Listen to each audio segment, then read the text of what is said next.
wonder where the skepticism was during the Biden administration. He would introduce something and they would buy it hook, line, and sinker. Oh, he's going to spend trillions of dollars. It's going to be great. Donald Trump introduced something. This will never work. This is the worst thing ever. What is going on here? Well, it's just more of the same from the left, Ed. I mean, you know, and I know that we've been around long enough to see all of these actions and reactions. And many of these people are hoping, frankly, that it doesn't work. I'm afraid.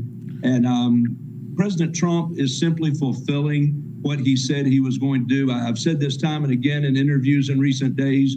Promises made, promises kept. If anybody is surprised at what they're seeing happen, they shouldn't be, because he campaigned on this so consistently, so strongly, and he is simply fulfilling what he said he was going to do. And frankly, I think the American people are willing to give it a chance.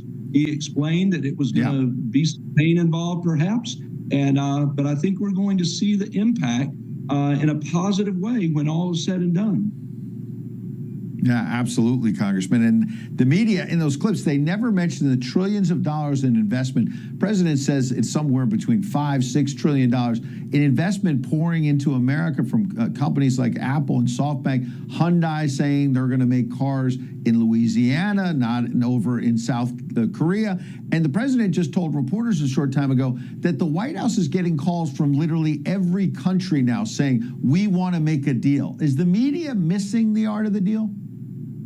Oh, I think the media is missing it greatly. I mean, just within the few hours after that announcement, I saw a report last night from somebody in Ontario saying that we want to make it clear that we'll drop our tariffs if the president will drop his. In my own district here, listen, in North Carolina, in my own state, we've just heard the report just in the last day or two that Pre-Pack, which is a manufacturing company that manufactures furniture, is actually leaving the Delta, British Columbia, and moving to North Carolina to begin their manufacturing and building it up. It's going to be 170 jobs, I understand, that are going to be coming with that. And just this week in my own office, I had one of the energy drinks share with us that they have a plant in Arizona, and they are opening up a manufacturing plant in my district in Cabarrus County, North Carolina, and will be breaking ground later this year. So these are what the president is looking for: manufacturing coming back to America. You can go through the heart of my district, the spine of it, and you can go county after county that used to be manufacturing hubs for textiles and others that have been destroyed by other trade deals that America has made. And listen, the American people sent us, Ed, there in November. They gave us the House to hold the majority. They flipped the Senate, and they put Donald Trump in the White House. And I am convinced that they did so because they wanted us to do government differently. And the bottom line is that you can't keep things the same and see change. And this president is bringing about the need for change that he committed to. You're so right, Congressman. I think you're seeing a bigger picture about the reshaping of this economy built around the middle class instead of the elites that the mainstream media and the Democrats can't fathom. And that's important, what's happening in your district. On the other hand, are you also hearing from constituents who are concerned the market goes down? We see the biggest drop in the S&P and the Dow since 2020 during the pandemic. That has to impact the retirement accounts, the 401ks of people in the great state of North Carolina. What do you say to them about that?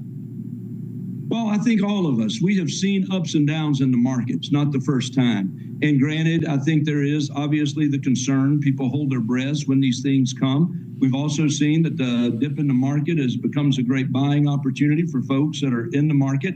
And I think we, again, just have to give this some time. I mean, I've been asked today, how much time do you think it's going to take before we make a decision on how this is going to work? Or does there need to be an off-ramp?